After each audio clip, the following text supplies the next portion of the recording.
பல கோடிகள் செலவு பண்ணி கடைசியில வெறும் 2 நாள்ல தியேட்டர்ல இருந்து தூக்கி வீசப்பட்ட படங்கள் என்னலாம் தெரியுமா? லிஸ்ட்ல நம்ம ஃபர்ஸ்ட் பார்க்க போறது தேவ். கார்த்தி நடிச்ச இந்த படம் காதல் மற்றும் அட்வென்ச்சர் கலந்த படமா வெளியாகிச்சு. ரகுல் பிரீத் சிங் இந்த படத்துல ஹீரோயினாவும் நடிச்சிருப்பாங்க. இந்த படத்தோட ட்ரெய்லர் ரிலீஸ் ஆகும்போது ரசிகர்கள் மத்தியில ஒரு நல்ல வரவேற்பு கிடைச்சிச்சு. அப்பா, ஒரு சூப்பரான காதல் படம் பார்க்க போறோம் அப்படின்னு தியேட்டருக்கும் மக்கள் படையெடுத்து வந்தாங்க. ஆனா வந்த எல்லாரும் நொந்து போனது தான் மிச்சம். என்னடா இப்படி ஒரு குப்பை படத்தை எடுத்து வச்சிருக்கீங்க அப்படின்னு ஓப்பனா வெளியே சொல்லிட்டு போனாங்க. முதல் வாரத்திலேயே பல தியேட்டர்ல இந்த படத்தை தூக்கிட்டாங்க. இந்த படம் போட்ட காசு கூட எடுக்க முடியாம அட்ரு ஃபிளாப் ஆச்சு. லிஸ்ட்ல நம்ம அடுத்து பார்க்க போறது சீமராஜா. இந்த படம் 2018ல ரிலீஸ் ஆச்சு. இந்த படத்துக்கு முதல்ல ஒரு 2 கேரண்டி இருந்துச்சு. ஒன்னு, சிவகார்த்திகேயன் கூட சமந்தா நடிக்கிறாங்க, அதனால கதை கண்டிப்பா நல்லா இருக்கும் அப்படின்னு மக்கள் நம்பினாங்க. இன்னொன்னு, வழக்கம் போல சிவகார்த்திகேயனும் சூரியும் சேர்ந்தா காமெடி கேரண்டியா இருக்கும் அப்படின்னு நம்பி போய் படத்தை பார்த்தாங்க. ஆனா தியேட்டருக்கு போன எல்லாருக்கும் ஏமாற்றம் தான் மிச்சம். முக்கியமா குடும்ப ரசிகர்களை குறி வச்சாங்க. ஆனா குடும்ப ரசிகர்களே படம் நல்லா இல்லைன்னு ஓப்பனா சொல்லிட்டாங்க. படம் எதிர்பார்த்த அளவுக்கு போகல, காமெடி சுத்தமா ஒர்க் அவுட் ஆகல. அதனால தமிழ்நாட்டுல இருக்கக்கூடிய முக்காவாசி தியேட்டர்லயும் இந்த படத்தை முதல் வாரத்திலேயே தூக்கிட்டாங்க. லிஸ்ட்ல நம்ம அடுத்து பார்க்க போறது லிங்கா. 2014ல இந்த படம் ரிலீஸ் ஆச்சு.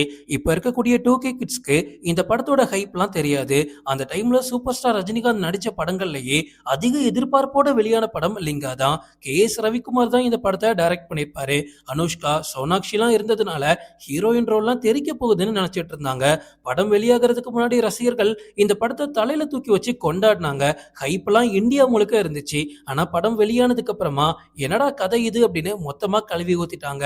ஆனா அதுலதான் எனக்கு ஒரு மிகப்பெரிய குழப்பமே. இப்ப வரைக்கும் லிங்கா படம் எனக்கு ரொம்ப பிடிக்கும். லிங்கா படத்தோட பிளாஷ்பேக் சீனை வச்சு மட்டுமே தனி கதை எடுக்கலாம். இந்த கரண்ட் சீனரி எல்லாத்தையும் விட்டுக்கிட்டு பிளாஷ்பேக்கை வச்சு மட்டுமே முழு படத்தை எடுத்திருந்தா கூட இந்த படம் கண்டிப்பா 100 நாள் ஓடி இருக்கும் போல.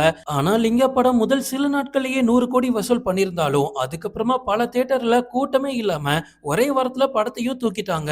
ஆரம்பத்துல இருந்த ஹைப் 2 நாள்ல குறைஞ்சு போச்சு.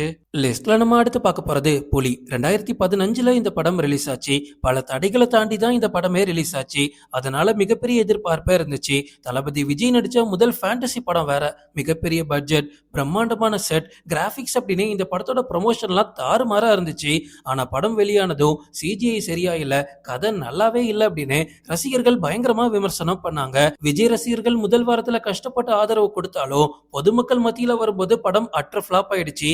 பல தியேட்டர்ல கூட்டமே வரல. லிஸ்ட்ல நம்ம அடுத்து பார்க்க போறது சகலகலா வல்லவன். இது பழைய சகலகலா வல்லவன் இல்லங்க, ஜெயம் ரவி 2015ல நடிச்ச படம். ஜெயம் ரவி மற்றும் த்ரிஷா தான் இந்த படத்துல நடிச்சிருப்பாங்க. ஒரு குடும்ப பொழுதுபோக்கு படமா எடுக்கிறோம், கண்டிப்பா மக்கள் மத்தியில நல்ல வரவேற்பு கிடைக்கும் அப்படின்னு நம்பி எடுத்தாங்க.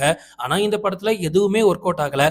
அங்கங்க ஒரு சில காமெடிக்கு சிரிப்பு மட்டும் வரும். ரிலீஸ் ஆன சில நாட்கள்லயே, அதுவும் 2-3 நாட்கள்லயே பல தியேட்டர்ல இருந்து இந்த படத்தையே தூக்கிட்டாங்க. 2 இல்ல 3 வாரத்துல தமிழ்நாட்டுல இருந்து மொத்த தியேட்டர்லயும் இந்த படத்தை தூக்கிட்டாங்க. லிஸ்ட்ல நம்ம அடுத்து பார்க்க போறது அஞ்சான். 2014ல இந்த படம் ரிலீஸ் ஆச்சு. சூர்யா ரசிகர்கள் அவரோட கெரியர்லயே ரொம்ப எதிர்பார்த்த படம் இதுதான். மனுஷனோட லுக்லாம் இந்த படத்துல மிரட்டலா இருக்கும். டைரக்டர் லிங்குசாமி இயக்கத்துல வெளியான இந்த படத்துக்கு ரிலீஸ்க்கு முன்னாடி இருந்த மிகப்பெரிய ஆதரவு ரிலீஸ்க்கு அப்புறமா மொத்தமா மாறிடுச்சு. படம் வெளியானதுக்கு அப்புறமா இந்த கதையில பல இடங்கள்ல குழப்பம் இருந்ததாகவும், செகண்ட் ஹாஃப்ல மொத்தமா சொதப்பி வச்சதுனாலயும் 3வது 4வது நாள்லயே இந்த படத்தை தியேட்டர்ல இருந்து தூக்கிட்டாங்க. லிஸ்ட்ல நம்ம அடுத்து பார்க்க போறது லாலா குண்டா பொம்மைகள். 2017ல இந்த படம் ரிலீஸ் ஆயிருக்கு. ஒவ்வொரு வருஷமுமே பேர் தெரியாம எக்கச்சக்க தமிழ் படங்கள் வெளியாகுது. அப்படி வெளியான படம் தான் இது. வெளியானதுக்கு அப்புறமா ரசிகர்கள் மத்தியில எந்த ஒரு தாக்கத்தையும் ஏற்படுத்தல. இந்த படத்துல பெரிய நட்சத்திரம்னே யாருமே கிடையாது, ப்ரமோஷன் கிடையாது, கதை மேல எந்த ஒரு ஆர்வமும் இல்ல. அதனாலேயே தியேட்டர்ல 2 நாள் மட்டும்தான் இந்த படம் ஓடிச்சு. அந்த 2 நாளும் பெருசா எந்த ஒரு தியேட்டர்லயும் ஹவுஸ்ஃபுல் ஆகல. லிஸ்ட்ல நம்ம அடுத்து பார்க்க போறது கபடதாரி. 2021ல இந்த படம் ரிலீஸ் ஆச்சு. சிபிராஜ் நடிச்ச இந்த த்ரில்லர் படம் நல்ல கதையோட வந்திருந்தாலும் சரியான ப்ரமோஷன் இல்லாம போனதுனால ரசிகர்கள் மத்தியில சேரல.